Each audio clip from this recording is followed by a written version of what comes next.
परमार चौधरी ने हजरतबल दरगाह में हुई तोड़फोड़ को लेकर विपक्ष पर सवाल उठाए हैं। परमार चौधरी ने कहा कि विपक्ष ने पहले पीएम मोदी की मां के लिए अपशब्द कहे और अब देश की संप्रभुता पर अटैक किया है। उन्होंने कहा कि जो कश्मीर में हुआ है उसे देश भर के लोगों में गुस्सा है। उमर अब्दुल्ला के बयान को भी उन्होंने शर्मनाक बताया।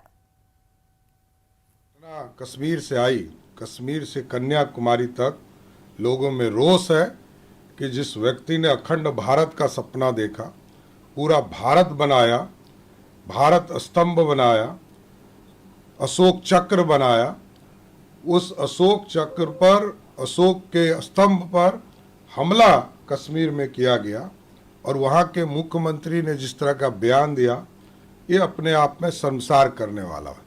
भारत बचेगा तभी तो कांग्रेस पार्टी, नेशनल कॉन्फ्रेंस, राजद रहेगी। भारत के ही अस्मिता पे सवाल उठा दिया। और भारत, क्योंकि मगध, इसी मगध, बिहार से मगध था और उपराजधानी कश्मीर हुआ करता था। लेकिन मेरा ये मानना है कि जिस तरह अपमानित ये लोग कर रहे हैं, बिहार और देश की जनता देख रही है कि भारत बचेगा, बिहार बचेगा तभी तो भारत की अस्मिता बचेगी। अब तो भारत पर हमला है। बिहार के राजा, मगध के राजा सम्राट अशोक पर के अशोक स्तंभ पर हमला करना भारत पे हमला है।